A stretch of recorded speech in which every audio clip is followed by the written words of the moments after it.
Nevada is often defined by its neon-soaked hubs, Vegas and Reno, but the real soul of the state lies in the vast, scorched silence between them. It is a landscape of basin and range, where every mountain pass reveals another valley that seems to have swallowed a civilization whole. There are more than 600 ghost towns in Nevada, outnumbering the living ones, and this creates a unique psychic friction. In many of these small outposts, the boom didn't just end, it froze. There is a specific sensation in rural Nevada that locals and desert rats recognize, the feeling of being left behind. It's not just that the people are gone. It's that the energy they brought, the desperation of the gold rush, the violence of the lawless camps, and the isolation of the high desert, never actually dissipated. The dry air acts as a preservative, not just for the wooden headboards on Boot Hill, but for the off vibes that cling to the sagebrush. These tin towns aren't just quiet. They are heavy with a residual static that suggests something is still waiting for a train that stopped running a century ago. 1. Goldfield, the Chained Queen. Goldfield was once the largest and most opulent city in Nevada, a queen of the mining camps that boasted 20,000 residents and a hotel so grand it had the fastest elevator west of the Mississippi. Today, it is a skeletal remains of its former self, dominated by the hulking, silent mass of the Goldfield Hotel. The energy in Goldfield is concentrated in its architecture. The massive stone buildings feel like they were built for a much larger, more aggressive species of human. The Goldfield Hotel, in particular, is a source of localized dread. It is famously home to the legend of Elizabeth, a woman allegedly chained to a radiator in room 109 by a mining tycoon. Whether the story is historical fact or desert myth, the feeling in the hotel is one of profound entrapment. The air inside is still, smelling of old cigars and cold stone, and the grand staircase leads to hallways where the shadows seem to have a physical weight. The town around it feels like a graveyard for ambition. The International Car Forest on the edge of town, where cars are buried nose first in the dirt, adds a surreal, post-apocalyptic layer to the unease. Goldfield doesn't feel like it's waiting for a comeback. It feels like it's being punished for its former excess. The silence here is not peaceful. It is a heavy, judgmental quiet that seems to emanate from the very mortar of the buildings. Walking down the main thoroughfare, one feels the oppressive scale of the high desert, a place where man tried to plant a flag of permanent vanity only for the dust to begin the slow process of digestion. The high desert wind whistles through broken window panes like a low-frequency hum, vibrating through the floorboards. It is a town that feels socially and physically stuck, caught in the exact moment the gold ran out and the panic set in. Even the modern residents seem like temporary caretakers of a much older, darker momentum that refuses to fully dissipate into the sagebrush. 2. Rhyolite, the glass-eyed Sentinel. Rhyolite is the classic Nevada ghost town located near the gates of Death Valley. It rose in a fever dream of gold in 1905 and was a hollowed-out shell by 1911. The remains of the Cook Bank building, with its jagged, three-story concrete walls, look like a ribcage rising out of the sand. The wrongness of Rhyolite is visual and spatial. Because it is so close to the extreme heat of the Amargosa Desert, the light here is punishingly bright, stripping away any sense of mystery and replacing it with a raw, exposed vulnerability. The Goldwell Open Air Museum, featuring life-sized, ghostly white statues draped in fabric, sits on the edge of the town site. These shrouded figures look like they are watching the ruins, creating a sense of being observed by things that have no faces. The Bottle House, built entirely out of 50,000 beer and liquor bottles, is a shimmering, translucent monument to the town's dehydration and desperation. Rhyolite feels thin, as if the desert is slowly erasing the town from the bottom up. It's a place where the silence is so absolute that you can hear the blood rushing in your own ears, a reminder that the desert has no use for the living. The spatial distortion is most profound at high noon, when the shadows disappear and the ruins seem to float in a shimmering heat haze. This lack of shade creates a psychological pressure. There is nowhere for the mind to rest, no corner where the unseen can hide, making the off feeling strangely clinical and direct.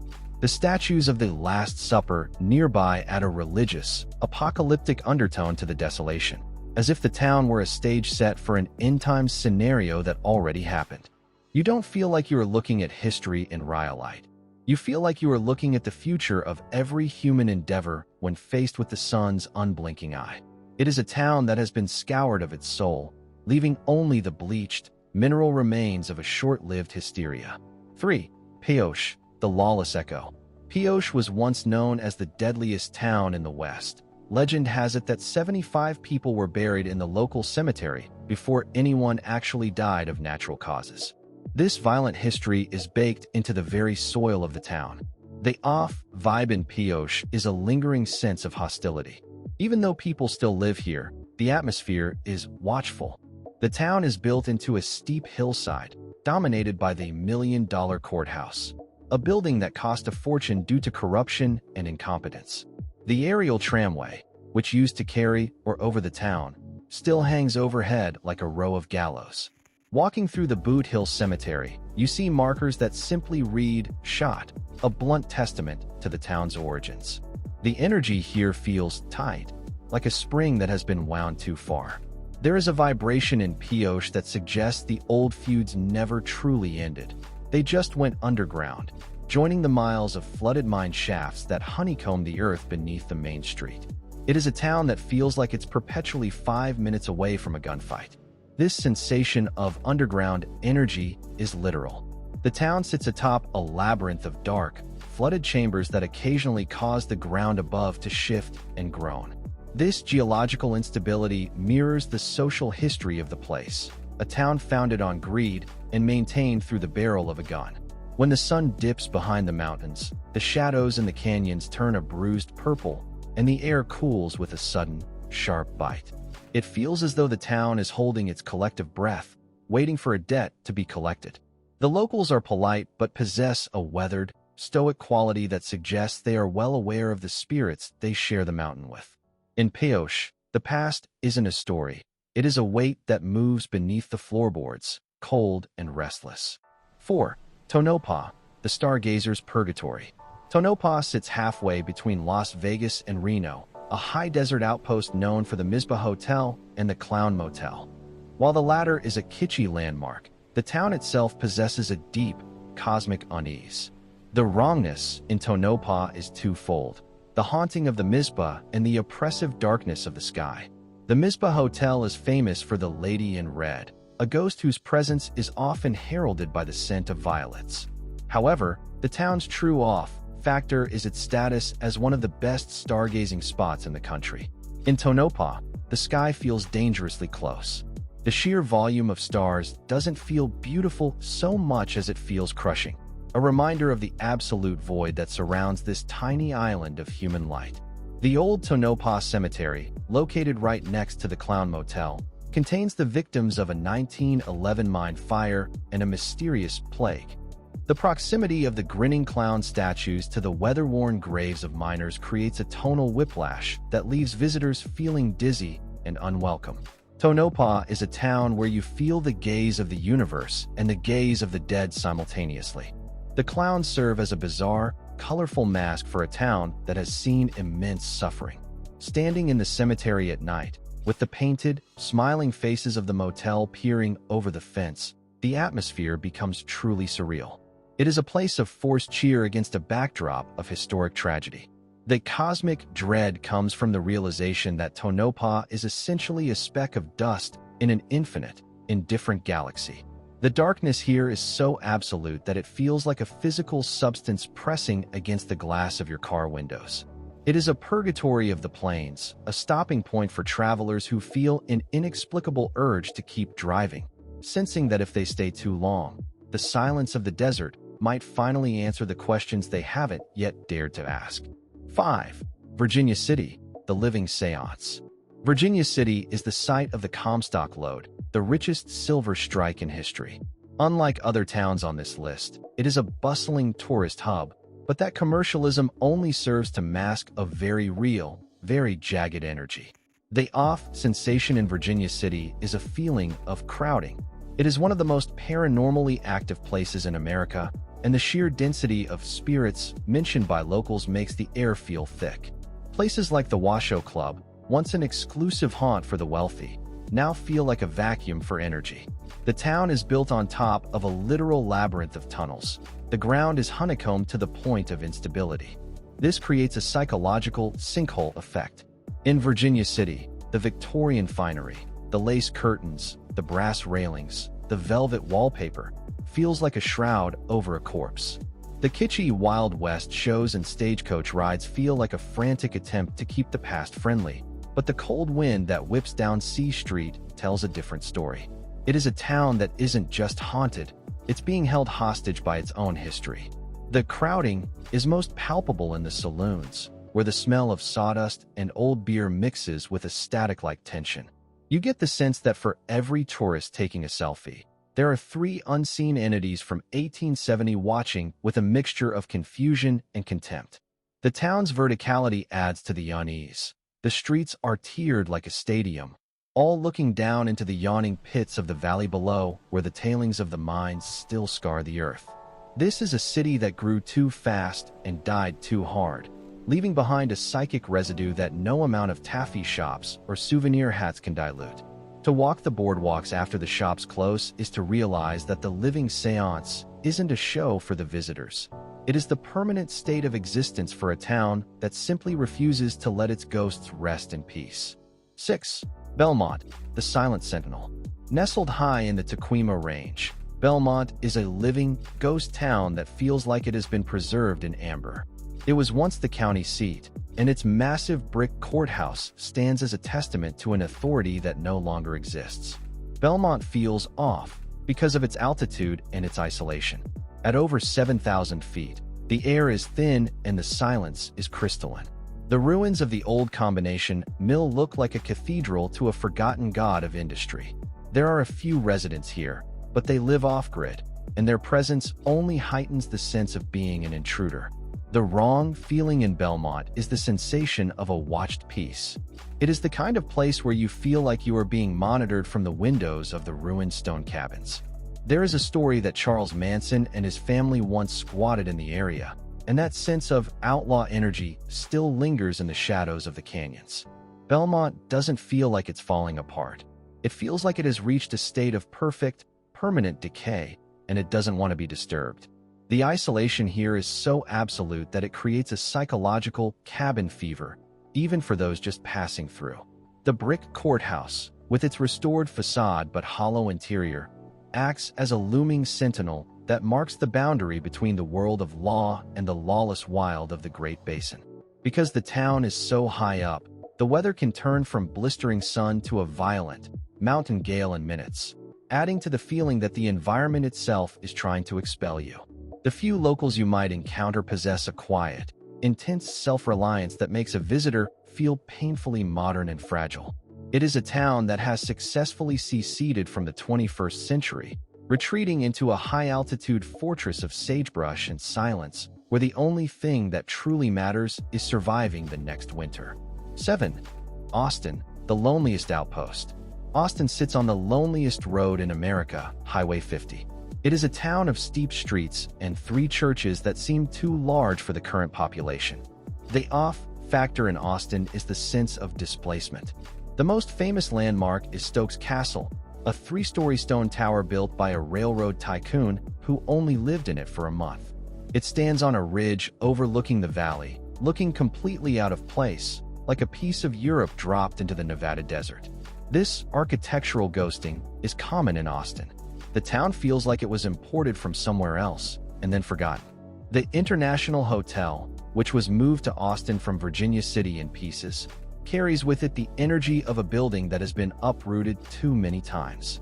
There is a persistent feeling in Austin that the town is glitching, a pocket of 1860s reality that hasn't quite synced up with the 21st century. Driving into Austin is like entering a time slip where the gravity is slightly stronger than it should be. The way the town clings to the side of a steep canyon suggests a stubborn refusal to vanish, even as the world around it has moved on. The 3 churches, Catholic, Methodist, and Episcopal, stand as monuments to a spiritual fervor that has long since cooled, leaving only the empty pews and the dry, mountain air. When you stand at Stokes Castle and look out over the Reese River Valley, the sheer scale of the emptiness below is enough to cause a mild panic. It's a place where the human presence feels like a temporary clerical error in the desert's vast ledger. Austin isn't just a stop on the road. It's a town that feels like it's being held together by the collective willpower of its residents to remain visible in a landscape that wants to be empty. 8. Genoa, the oldest secret. Genoa is the oldest permanent settlement in Nevada, a quaint, beautiful village tucked against the eastern slope of the Sierra Nevada. But its charm is deceptive. The wrongness in Genoa is its age. In a state that feels new and raw, Genoa feels ancient. It is home to the Hanging Tree and the state's oldest bar, and the energy here is one of heavy, settled secrets. While most Nevada towns feel like they were built in a hurry and left in a hurry, Genoa feels like it has been accumulating baggage for nearly 2 centuries. The local cemetery is a place of grand Victorian monuments and deep, damp shadows.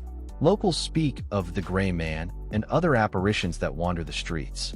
The off feeling here is a form of social claustrophobia. It feels like a town where everyone knows exactly what happened 100 years ago, but no one is allowed to talk about it. It's a polite, pretty town that feels like it's hiding a very sharp knife behind its back. 9. St. Thomas, the sunken memory.